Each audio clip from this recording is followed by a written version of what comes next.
So well. Julie is having a time of her life. Yeah. I know. It's wonderful that you can. Yeah. Oh, really? She's been through enough. Good morning, everyone. Good morning, you brave and hardy souls. It is wonderful to be with you all this morning. I'm Reverend Peter Friedrichs. For those of you who don't know me, I want to thank all of you who are here present physically in our circle, and I want to greet all those who are with us online. Let's everybody, the camera's right over there. Let's wave and greet everybody who's with us online this morning. It is a beautiful morning, even though it's a bit brisk, and I want to welcome you to the Unitarian Universalist Church of Delaware County.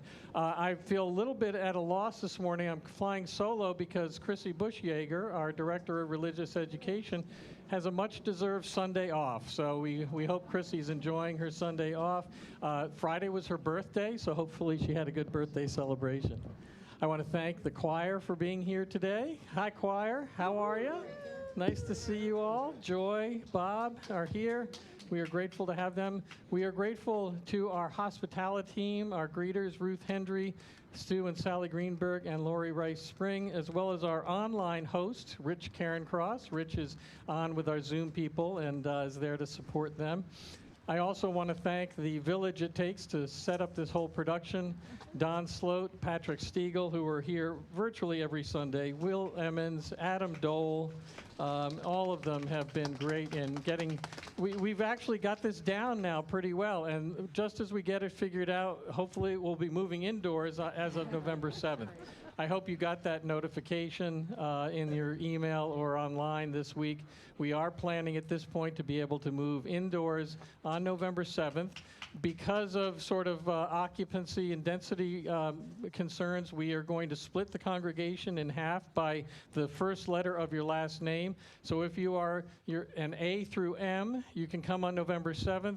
If you are an N through Z, you can come on November 14th. So first and third Sundays are for the A through M, second and fourth for the N through Zs, with the exception of November 21st, where we're going to have 2 services. So anyway, you can find all that information online.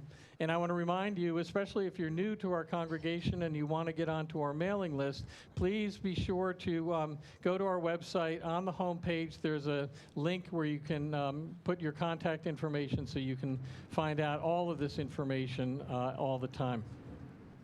Let's see. For those of you who are online with us today, we will have a virtual coffee hour as we do every Sunday. There will be breakout rooms, so just stay on after the service if you want to meet in small groups with others online.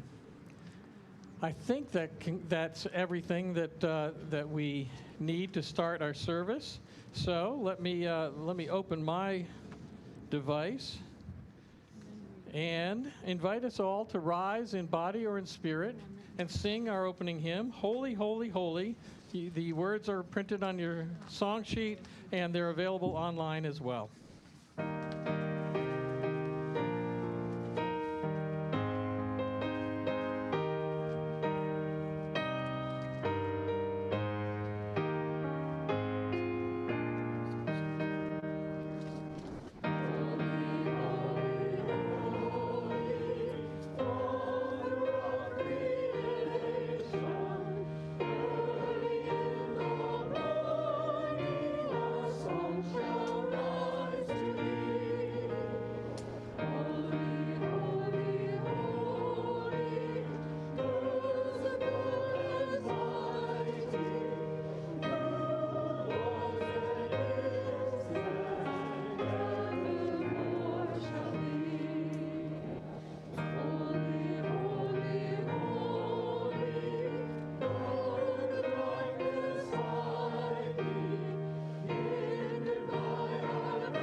there's a good Christian hymn to get us going in the morning.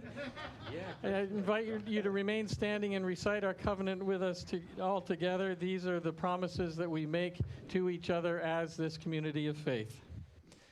Enriched by our differences and joined together in our search for meaning, we covenant with ourselves and each other to seek truth in a spirit of love, to strive for justice, and to serve others with a joyful heart. You may be seated. I want to invite Rena Jersika to come forward to light our chalice this morning. Rena, it's good to have you back from a long time away, a long road trip. Really good. This is Rena's first time in all these years lighting the chalice. And so as Rena lights the chalice, I offer these words from the Reverend Monica Jacobson Tennyson. What is it that calls you here, that calls you onward, that calls you inward, that leads you homeward? What is it that gives you the power to make that change, to ask that question, to take that journey? What is it that says you have done well, that asks you to learn more, that brings you to stillness, that holds you up in hard times? It is relationship, the beating heart of our faith. It begins when we share this hour, our truths, this air, our hearts. Come, let us worship together. Thank you, Rena.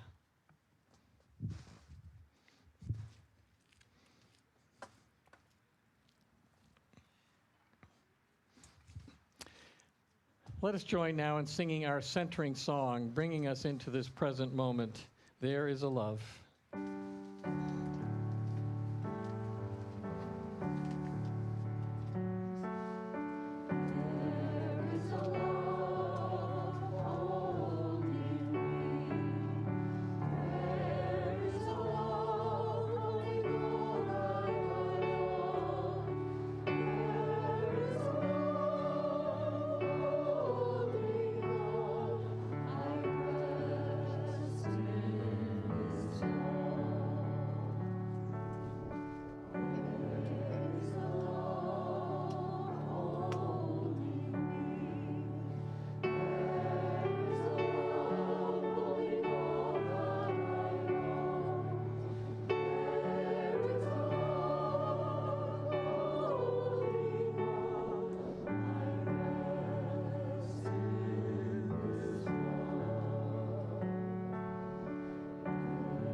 One of the ways that we hold each other in love is by recognizing the joys and the sorrows that we bring with us to our worship service. Now is the time in which we do that, and here we do that by dropping stones into a bowl of water. The stones represent the joy or sorrow that you're carrying. The water in the bowl represents this community. Just as the stone that you drop is surrounded by the water, so are you surrounded by the love of those here and those far away. So I invite you now to come forward, form a line on this side, and drop a stone of joy or sorrow. At home, if you are online, worshiping with us via Zoom, please feel free to express your joy or your sorrow in the chat.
And let this stone represent the joys and the sorrows which have been expressed to us online by all those who are joining us by Zoom.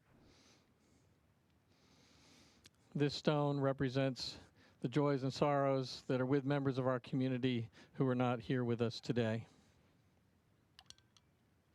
Please join me now in a time of prayer.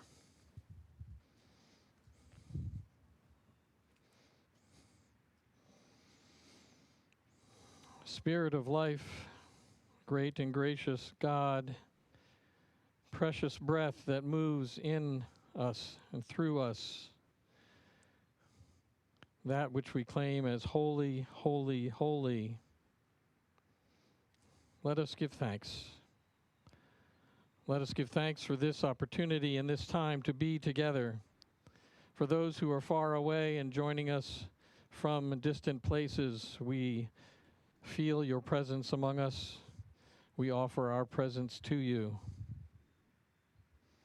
Let us in this precious moment breathe together, creating that community that we seek, that community of love, justice, equity, compassion. May this be a time in which we feel the close connections among us. And let us be open. Let our hearts be open. Let our arms be open wide to those who are not here today, those who may be hurting, those who may be grieving. We remember that so many have been lost in this time, leaving behind multitudes. May we never lose hope. May we always stand strong. May we be with one another in times good and bad. May we create, share in, and enjoy beloved community. We offer up, as we do each week, our prayer for peace in our homes and our cities, for peace in our nation and in the world. Let us be instruments of peace. Let us find peace. Let us be makers of peace. We offer up all these prayers in the name of all that is holy and in all the holy names. Amen. If you'd like, you may rise in body or in spirit and join in singing Spirit of Life. If you don't need to hold your song sheet, you can do the movements that I will help to lead. We start off by the flaming chalice. This is, we say, Spirit of Life. So let us sing and move together.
Now is the time in our service in which we gratefully receive your financial support to support this church and its work in the world. We do that these days by using the text function on our smartphones. You'll see in your song sheet and online how and where you can do that, the number you can call. We gratefully receive your offering this morning as we enjoy the offering from the choir.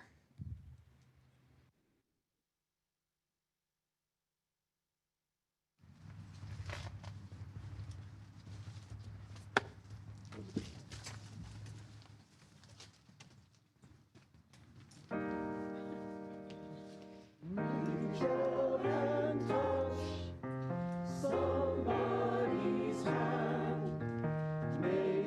this world a better place. If you can reach out and touch somebody's hand, make this world a better place. If you can just try, take some time from your busy day to give encouragement to someone who's lost their way. Just try. Or would I be talking to a stone if I asked you to share a problem that's not your own, not your own? We can change things if we start giving. Why don't you reach out and touch somebody's hand? Make this world a better place. If you can reach out and touch somebody's hand, make this world a better place. If you can just try. You see an old friend on the street and he's gone. Remember his shoes would fit your feet. Just try. A little kindness and mercy, it's something that comes very naturally. Naturally, we can change things if we start giving. Why don't you reach out and touch somebody's hand? Make this world a better place. If you can reach out and touch somebody's hand, make this world a better place. If you can reach out and touch somebody's hand, make this world a better place. If you can.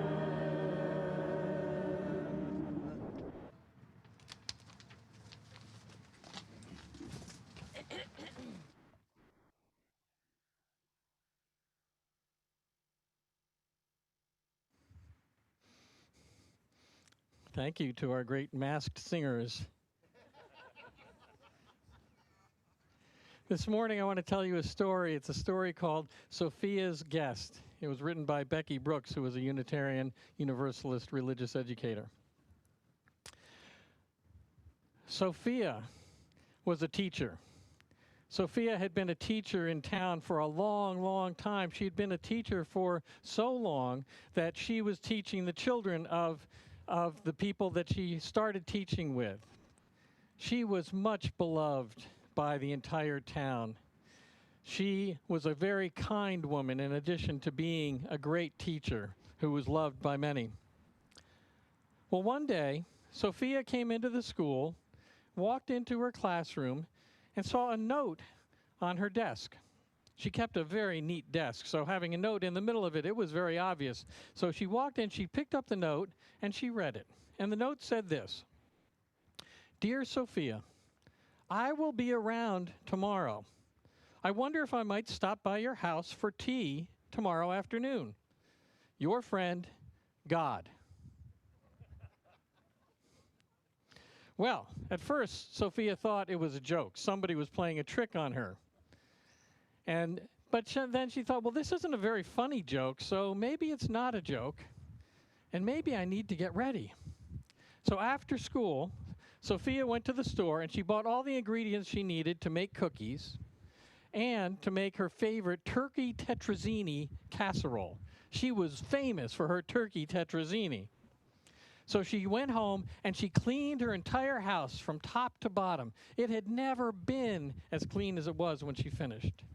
And she set to baking cookies. And then she set to making her famous turkey tetrazzini.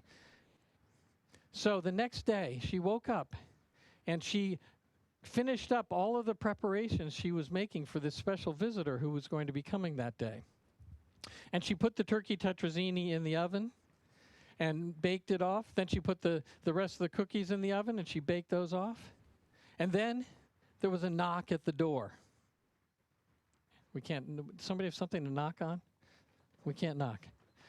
There was a knock at the door. Could this be our special guest? Sophia was scared. She was anxious. She was excited. Her heart went pitter patter. And she went to the door and she opened it. And there was the mayor of the town.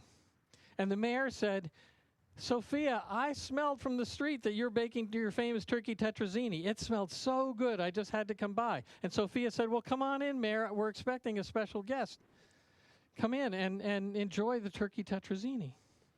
So the mayor and Sophia were having a conversation, and then there was another knock on the door. Bang, bang, bang. Sophia's heart jumped again, and she went to the door. And there was a whole group of her class, kids from class. And they said, Miss Sophia, we smelled your cookies from way out on the sidewalk. They are always so delicious. And Sophia said, well, come on in. I'm expecting a special guest today, but you can have some cookies, enjoy them. So the kids came inside, and soon it was a pretty raucous party. And then there was another knock on the door. Knock, knock, knock. And it was her women's group from church. And her women's group said, we smelled the cookies, we smelled the turkey tetrazzini, and we know that you always make such delicious tea. Can we come in? And Sophia said, of course, come on in. I'm expecting a special guest, but the more the merrier. And so soon, Sophia's house was filled with people, with friends, with family. Everybody from the town was there and just having a great, great time.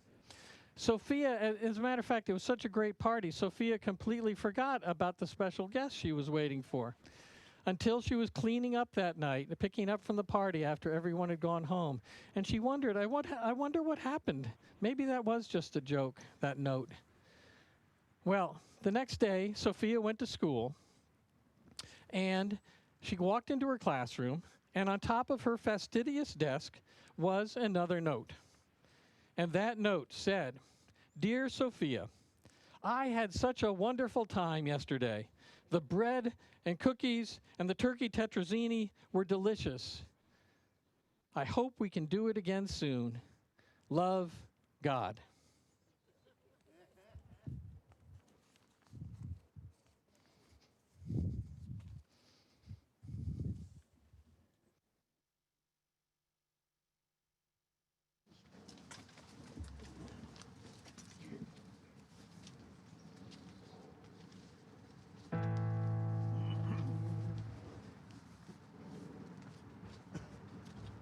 We shall be known, we shall be known, we shall be known, we shall be known, we shall be known, we shall be known, we shall be known, we shall be known, we shall be known, we shall be known by the ones who sow and reap the seeds that change our life from deep within the earth. We shall be known. It is time now. It is time. We shall be known. It is time. We shall be known. We shall be known. It is time. We shall be known. It is time. We shall be known. We shall be alive. Truly alive. This great turning we shall learn to lead in love. In this great turning we shall learn to lead in love. We shall be known. We shall be known. We shall be known by the company we keep, by the ones who circle round to tend these fires. We shall be known by the ones who sow and reap the seeds of change that lie deep within the earth. It is time now. It is time that we fight. It is time.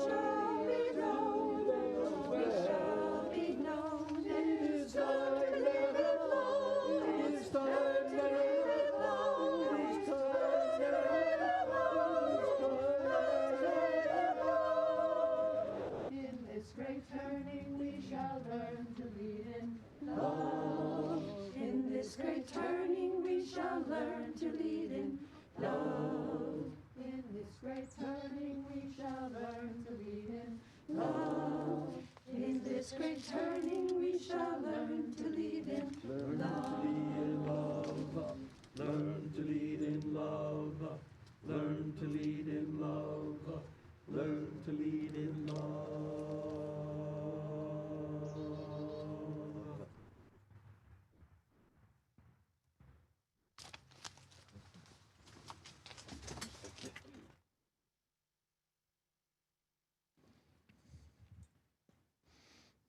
Thank you.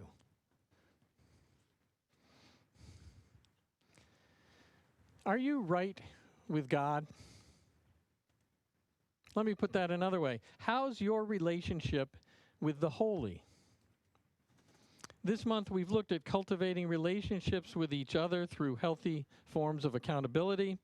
We've looked at cultivating relationships with the first peoples of the land on which we live, and at cultivating relationships with our non-human companions. To varying degrees, all these relationships are familiar to us and comfortable for us. But when we move into the realm of the cosmological, things start to get a little squirrely. Are we right with God? How's our relationship with the holy? What the heck does Reverend Peter even mean by that? As Unitarian Universalists, we pride ourselves on our theological diversity. We welcome a variety of beliefs, we proudly proclaim. And then we don't say much more than that. So-called God talk makes many of us anxious and antsy.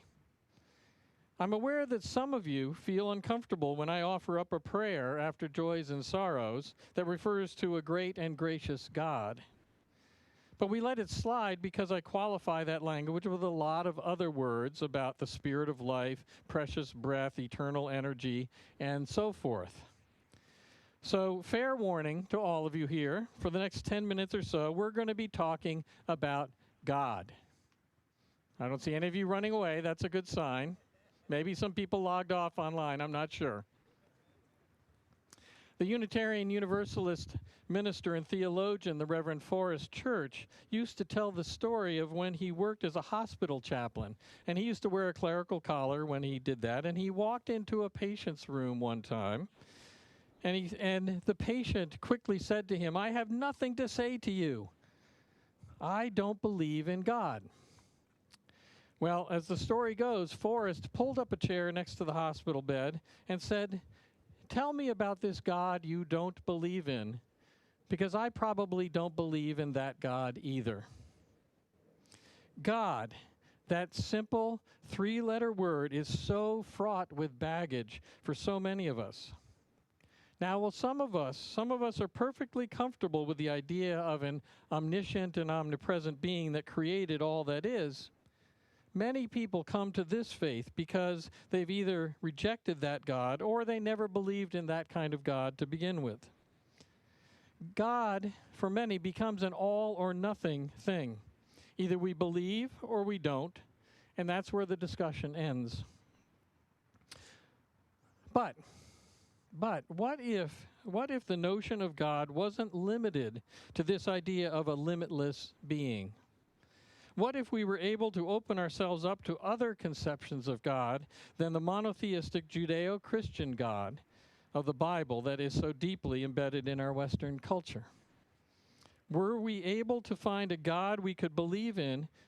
Could we cultivate a relationship with that God? In her poem, The Worst Thing, the poet Chalon Harkin bemoans the box that we put God in. Here's how that poem goes, The Worst Thing. The worst thing we ever did was put God in the sky out of reach, pulling the divinity from the leaf, sifting out the holy from our bones, insisting God isn't bursting dazzlement through everything we've made a hard commitment to see as ordinary. Stripping the sacred from everywhere to put in a cloud man elsewhere, prying closeness from our hearts. The worst thing we ever did was take the dance and the song out of prayer, made it sit up straight and cross its legs, removing it of rejoicing. Wiped clean its hip sway, its questions, its ecstatic yowl, its tears. The worst thing we ever did is pretend God isn't the easiest thing in this universe, available to every soul in every breath. I might venture to say there are worse things that we've done as human beings in humanity. And I want to reiterate, for those of you who believe in a supreme being, I'm not trying to disabuse you of your faith or belittle it in any way. But Shaylin Harkin's point, I think, is well taken.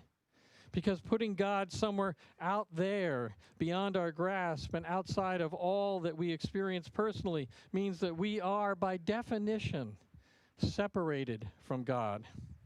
Alienated, if you will. The holy is somewhere far away from us and unattainable.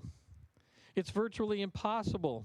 It's virtually impossible in such a vertically ordered world to be in relationship with this kind of God.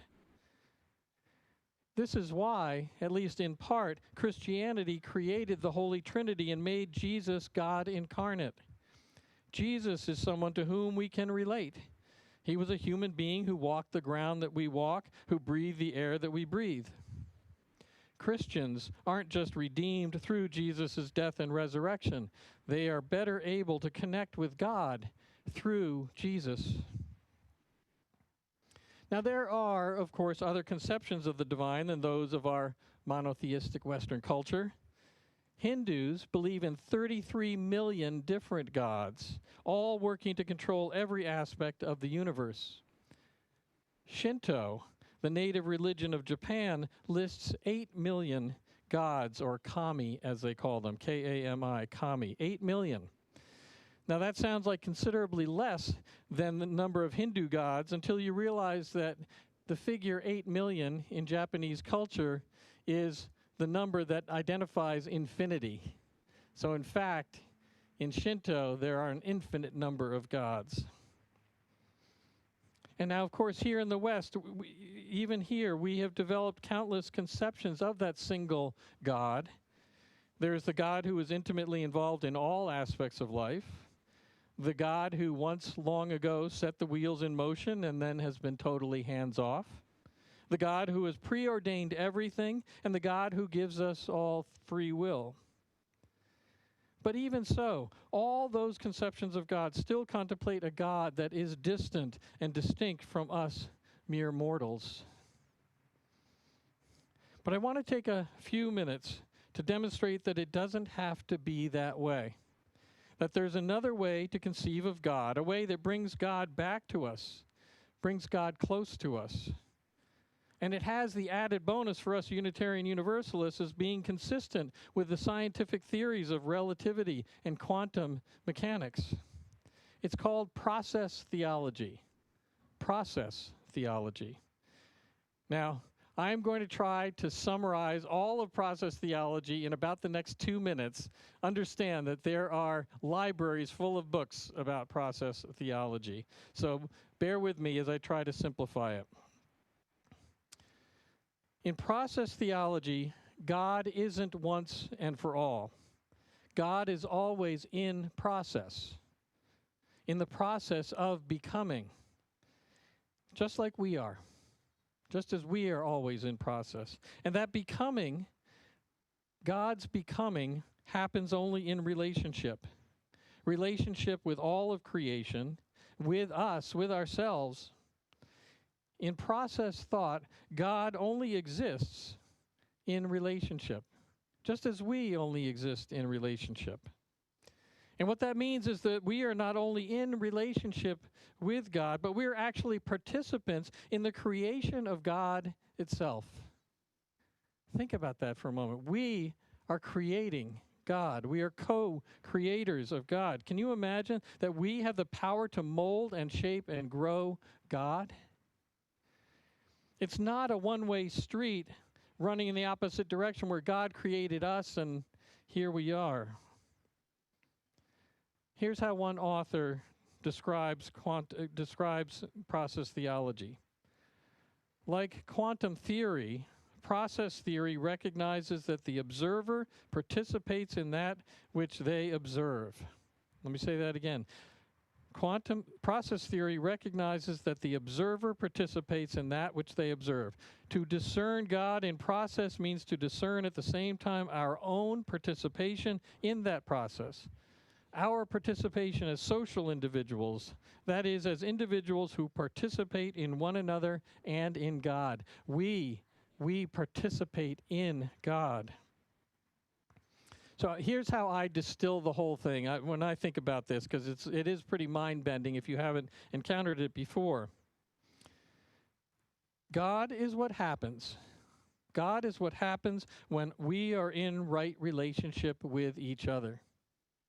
Think about that. God is what happens when we are in right relationship with each other. We have the power to grow God, to make God more substantial, to kindle the spark of the divine by treating each other with love, respect, equity, and compassion. By the same token, we also have the power to diminish God, to make God more tentative and less powerful by breaching our covenants with each other when we're not in right relationship. So God isn't some being somewhere out there for me. God is what passes between us. God is what passes between us as human beings, between us and our non-human being companions who we blessed last week, between us and all of creation, the plants, the animals, the stars, the air, the soil, all that is. As with Sophia in our story today, God doesn't just attend the party. God is the party. So to bring all of this back to where we started, when I ask, are you right with God? What I'm asking is, what are you doing to work as a co-creator of the universe? How are you participating in the presence, the health, the vitality of God in our world? It's a precious and awesome idea that God doesn't have the whole world in his hands, but that we have God and all of creation in ours. May we handle God with all the love and care we can muster. Blessed be. Amen. Well, with all your minds blown now, we are going to turn to yet another conception of God, a more traditional one, through our hymn, Bring Many Names. I invite you to rise in body or in spirit and join in singing. The words are printed on your worship program.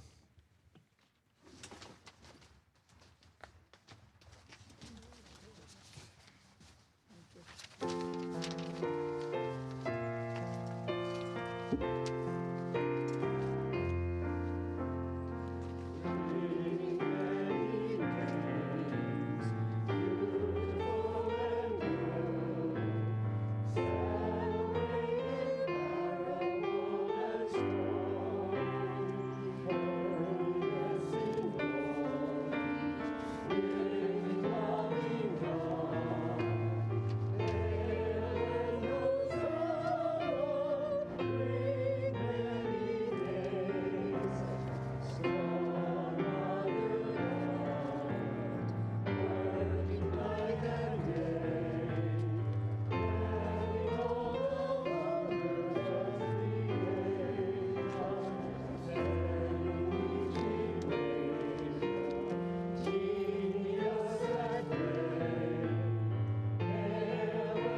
I extinguish this chalice.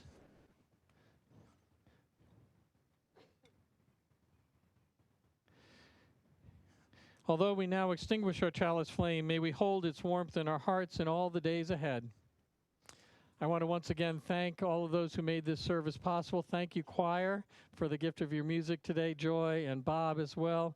Thank you to those who have run the tech for us today for our service, Don, Patrick, Will, Adam. Thank you, Rich Cairncross, for being our online host. Thank you to our hospitality folks, the Greenbergs, Ruth Hendry, Lori Rice Spring.